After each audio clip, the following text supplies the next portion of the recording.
नाज़िम वज़ीर आज़म शहबाज शरीफ के राजनपुर में सलाम मुतासरीन के हवाले से ब्रीफिंग ॾिनी पई वञे।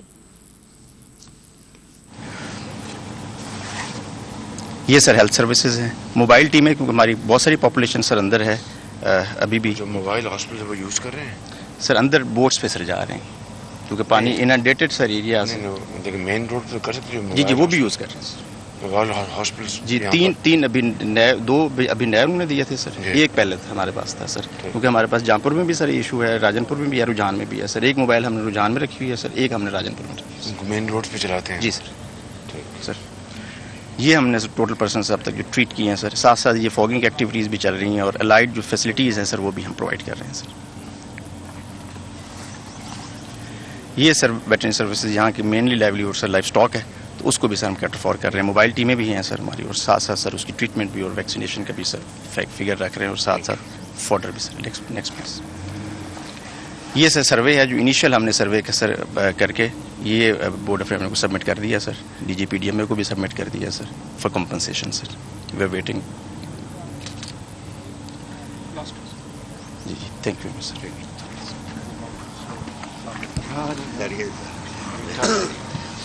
यहाँ हमारे साथ जो जुल्म हुआ है ना PTI। राजनपुर से बराह रास्त मनाजिर आप देख रहे हैं। वज़ीर आज़म मोहम्मद जी नाज़िम राजनपुर में वज़ीर आज़म शहबाज शरीफ के बोर्ड मुतासरीन के हवाले से ब्रीफिंग ॾिनी पई वञे।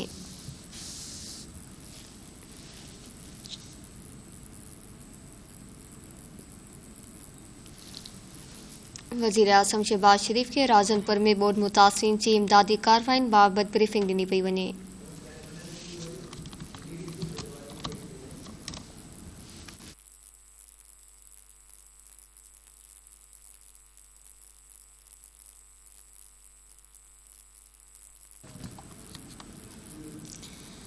रड़की वेच मुखवी जी बासाबी लाइ धाड़ेलन पारां वासन का 50 लाख भुंग तलब कयो आहे। गोट नवकोट पासी मुखवी उस्ताद अब्दुल हलीम चनाची बासाबी लाइ धाड़ेलन पारां वासन का 50 लाख रुपया भुंग तलब कयो आहे।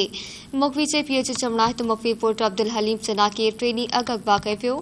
हुन चयो त धाड़ेलन पारां मुखवी पुट जी बासाबी लाइ धाड़ेलन पारां 50 लाख रुपया भुंग तलब कयो आहे। मुखवी जे वासन जो चवणु आहे त घर में खाइण लाइ कुझु नाहे, पाका कशी वारी ज़िंदगी गुज़ारण ते मजबूर आहियूं, 50 लाख रुपया किथां ॾींदासीं। वासन SSP घोटकी खां मुतालबो कंदे चयो आहे त नौजवान खे बाज़ाब कराए इंसाफ़ फराहम कयो वञे।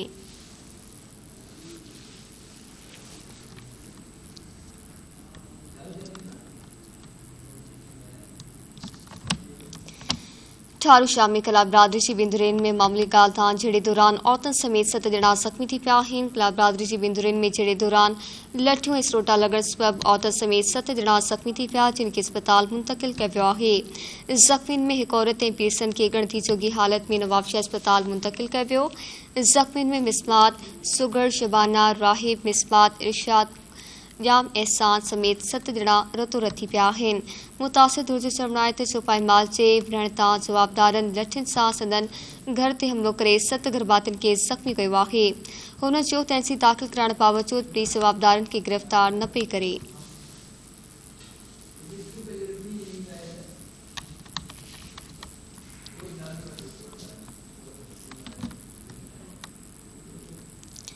कोट लालू में मोबाइल की दुकान के बाहि लगण सबब लखे रुपये जो सामान सड़ी रखी वियो। कोट लालू शहर के झाझा रोड ते सिंगाश सामान मरीअ जी दुकान के उस्तो बाहि लगी वई, जंहिं सबब दुकान में पियल मोबाइल फोन, चार्जर, तारूं, computer, echo sound system, speaker ऐं ॿियो लखे रुपये जो सामान सड़ी वियो। बाहि लगण जो कारण शॉर्ट सर्किट ॿुधाए पियो वञे।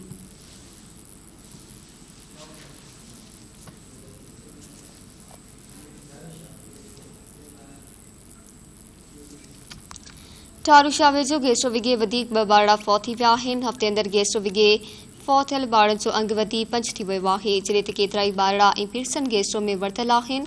ॻोठाणनि जो चवणु आहे त मुख़्तलिफ़ इलाइक़नि में गैस्ट्रो, दस्तनि ऐं मलेरिया जो मर्ज़ तेज़ीअ सां पकिड़जण लॻो आहे, पर सिहत खाते कंहिं क़िस्म जो नोटिस न वरितो आहे। ॻोठाणनि सिंध सरकार खां मुतालबो कंदे चयो आहे त बरसातनि बाद मुख़्तलिफ़ बीमारियूं कर खणण लॻियूं आहिनि। सिहत खाते जी टीमनि खे उमाणे पकिड़जड़ बीमारियुनि ते ज़ाब्तो आंदो वञे।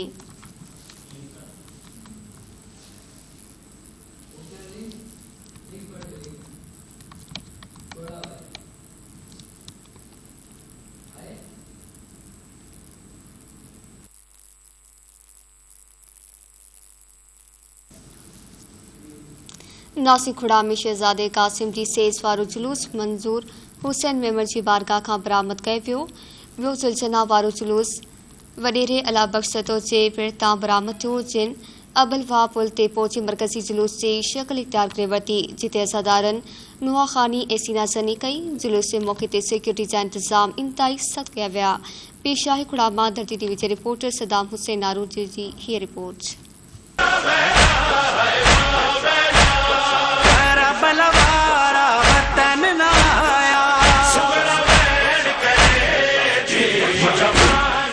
खोड़ा में पंज मुहर्रम जो शहज़ादे क़ासिम जी सेज वारो जुलूस मरो मंज़ूर हुसैन मेमण जी बारगाह खां बरामद कयो, जॾहिं त ॿियो ज़ुल्झना वारो जुलूस वॾेरे अला बख़्श सतो जे पिण तां बरामद थियो, जिन अबुलवा ते पहुची मरकज़ी जुलूस जी शकिल इख्तियार करे वरिती। जुलूस में अज़ादार नुआखानी ऐं सीनाज़नी करे रहिया हुआ, जॾहिं त जुलूस जी सिक्योरिटी लाइ 200 खां वधीक पुलिस ऐं रेंजर्स अधिकार मुक़ररु कया विया आहिनि।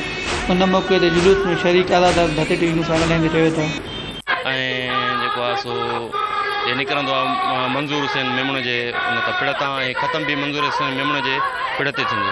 अॼु सादात जो पाणी बंदि थियो हुयो ऐं 7 ताईं पाणीअ जो ज़ख़ीरो हुयो।